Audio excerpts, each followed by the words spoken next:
You have probably heard the term before that form follows function.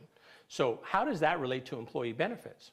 My name's Alan Friesen. I'm a certified employee benefits specialist, and here's the way I think about this. If you a good question to ask is, why do you have an employee benefits program? Or if you're just considering putting one in, why would you do that? For what reason do you think an employee benefit program makes sense? And why that's important to know is because that'll kind of drive the design behind the employee benefit program.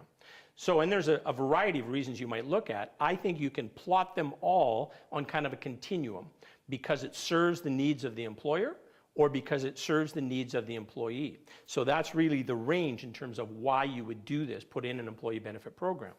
And the reasoning behind that, knowing that, is that it'll help you design something that's going to work well for you, be cost effective, and meet the need you want it to meet.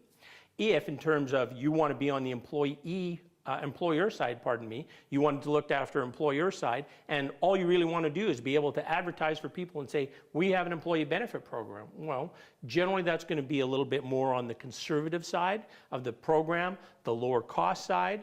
Perhaps you're not as concerned about employee access to the benefits.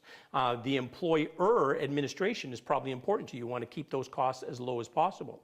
If your continuum is on the other side, the focus is on the employees. You want to make sure the employees and their families are healthy, get looked after, get what they need to maintain good health and wellness. Well then, a little bit different. You're probably willing to spend a little bit more money on the benefit program. You want something that the employees can easily access, those kind of things. So, and of course, all of this falls into that it has to be sustainable. I mean, obviously, if it was too rich and then you cannot afford to keep it, it doesn't make any sense, right? If it makes you uncompetitive in the marketplace. But basically, the idea would be to answer the question, we invest in employee benefit because. How would you finish that sentence? Because that'll be very helpful in terms of getting what you want, what's going to meet the need that you're trying to satisfy. If I can assist you in talking out those advantages and the different ways that you might look at it, I would gladly help you. My contact information is right up here. Give me a call. Thanks much.